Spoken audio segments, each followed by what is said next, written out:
Estimadas y estimados alumnos, espero se encuentren muy bien.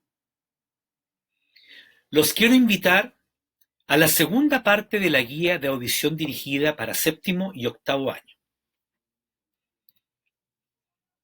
Esta vez tenemos dos objetivos y me quiero referir específicamente a cómo evaluaremos estos objetivos.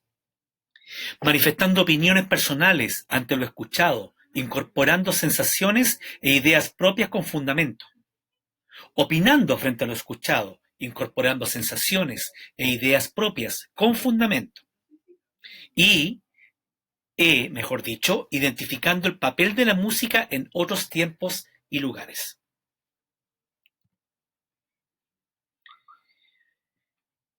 Esta guía quiere continuar con la historia de la música por medio de los grandes maestros de la música. Tratará sobre dos períodos y o estilos de la música.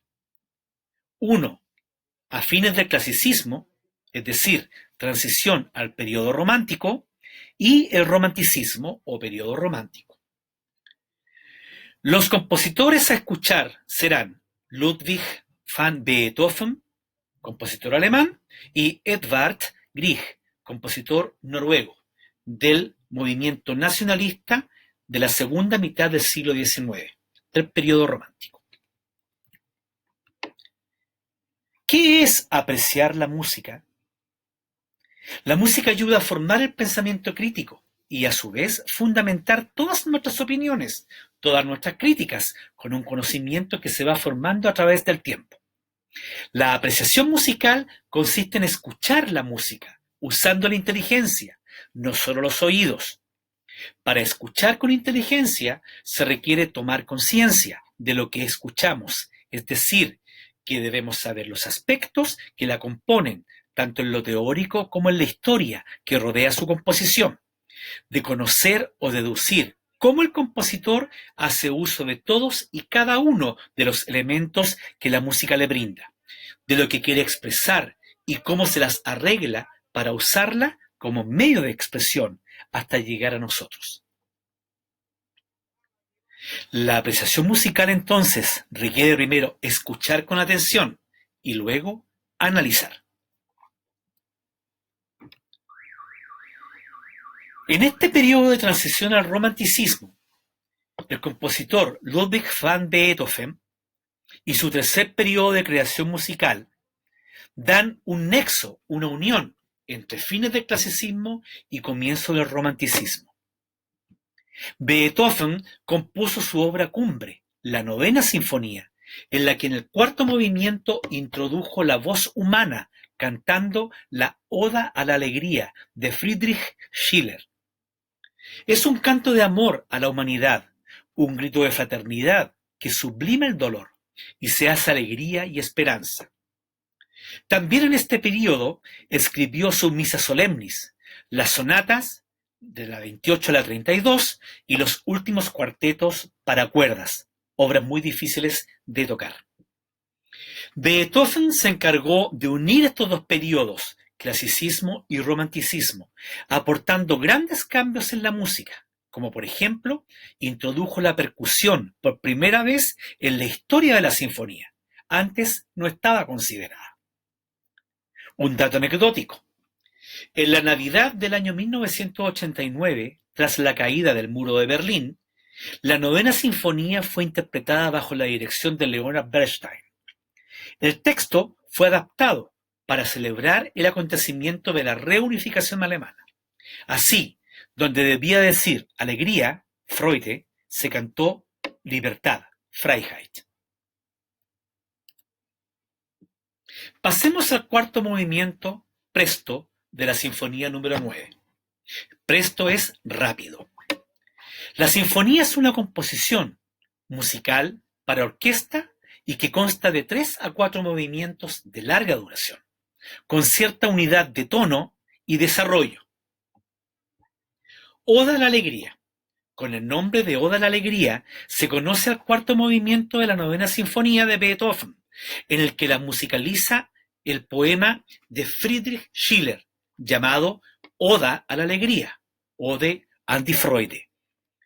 El himno a la alegría se ha convertido en una referencia universal de la música y es valorado como un cántico de fraternidad universal. De hecho, su influencia ha sido tan grande que ha pasado de la música académica a la música popular. Por ejemplo, la versión que hizo el cantante español Miguel Ríos en español. El impacto que ha tenido el himno a la alegría desde su origen se debe en primer lugar a ser el primer movimiento coral inserto dentro de una sinfonía, gracias a que Beethoven decidió tomarse la libertad de hacer hablar a la que fue su última obra sinfónica. En segundo lugar, se debe también a los valores expresados en el poema de Schiller. Si quieres ahondar tus conocimientos, sigue el link que aquí aparece y podrás saber mucho más de esta sinfonía y este movimiento. Pasemos ahora al período romántico. El romanticismo es primordialmente un movimiento cultural. Se desarrolló principalmente en Europa durante el siglo XIX y las primeras décadas del siglo XX. Los movimientos anteriores, la Ilustración y el Neoclasicismo, fueron corrientes enfocadas en el intelecto y en el conocimiento, relacionadas estrechamente con la política y el aspecto social. En contraste, el romanticismo le da la máxima importancia al individualismo, la expresión personal y la interpretación de la realidad. El romanticismo busca la expresión de los sentimientos y la concepción de la naturaleza y la vida en sí. Estos principios, por consiguiente, influirían en la música, dando la libertad de expresión a los autores para proponer sus ideas personales a través de la composición. Edvard Grieg, compositor noruego, considerado el principal representante de la música nacionalista de su país. Su interés creciente por el folclore y la tradición musical de su país le llevó a fundar la Sociedad Euterpe junto a Nordraak y Mathison Hansen, cuyo objetivo era divulgar la música escandinava. Entre 1865 y 1866, Edvard Grieg vivió en Roma, donde conoció al dramaturgo Henrik Ibsen, a cuya obra Peer Gynt pondría música más adelante.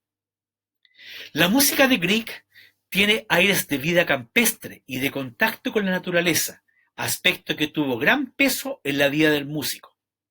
No es una música de grandes contrastes, desgarradores, pero posee gran lirismo y fluye de manera ágil y reposada. Grieg es principalmente un melodista. Sus obras poseen un gran atractivo melódico y esto propició su rápida difusión. Suite Peer Gynt. La música de Peer Gynt está basada en la obra del teatro del mismo nombre que escribió Henrik Ibsen. Cuando Grieg vio la obra, decidió que quería componer unas piezas musicales para que hiciesen de telón de fondo, mientras los actores interpretaban sus personajes. Pero esta banda sonora se hizo tan famosa que casi nunca se representa a la vez que la obra de teatro, sino ella sola. Peer Gynt narra las aventuras de un chico con gran imaginación y muchos sueños de grandeza que se mete constantemente en problemas. Tiene que huir de su pueblo y, tras vivir aventuras tan distintas como un intento de secuestro en la Gruta de los Trolls o su enriquecimiento y posterior ruina en Marruecos, regresa al hogar y a los brazos de una mujer que le ha estado esperando por mucho tiempo. En la caverna del Rey de la Montaña es el movimiento musical de esta obra Peer Gynt que escucharemos de Edvard Grieg. Está basado en las aventuras de Peer Gynt, un pícaro descarado y extraordinariamente imaginativo. Un día descubre que Ingrid, la chica que él creía que le amaba, se va a casar con el herrero del pueblo y acude raudo a la ceremonia con la intención de impedirla. Pero en el camino se distrae con otra chica, Solveig. Al amanecer se acuerda de Ingrid y la rapta para abandonarla a la mañana siguiente. Finalmente, Per se casa con la hija del rey de la montaña, a cambio del reino que se le va a entregar como dote. Los duendes le van imponiendo condiciones para reinar, que Per Gynt va aceptando, hasta que se proponen quitarle su libertad y convertirlo en duende, momento en el que emprende la huida. La gruta del rey de la montaña es una obra genial que va creando poco a poco la sensación de angustia que debió de vivir Per Gynt al verse rodeado por los duendes. El fortísimo, muy fuerte, que sucede al final, coincide con el momento en que Per Gynt logra, al fin, escapar. Actividades. Solo escucharemos 2 audiciones.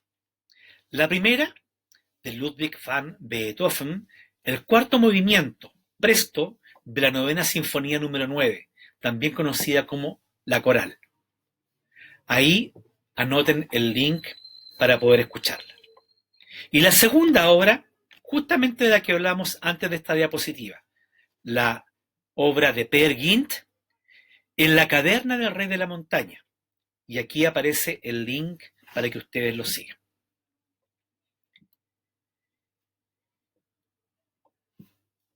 Actividades a continuación de la audición.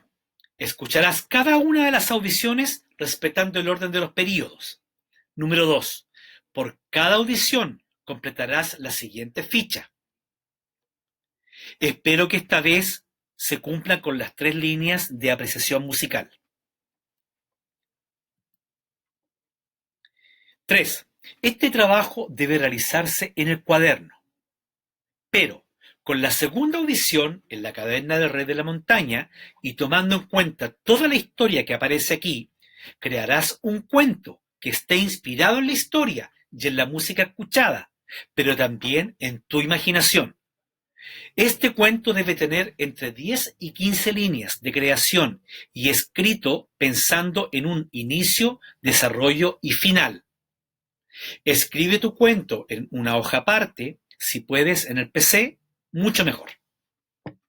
Una vez terminadas las actividades, toma una foto a todas las actividades y envíalas a karenascap@gmail.com. Tienes plazo hasta el martes 28 de julio. Recuerda identificar en tu correo en asunto, número de guía y asignatura, y que en el contenido escribas tu curso y nombre con apellido, por supuesto, además de mandar las fotos. Sé responsable, cuídate y quédate en casa. Los echo de menos. Hasta pronto. Espero que nos veamos pronto de manera presencial. Un abrazo.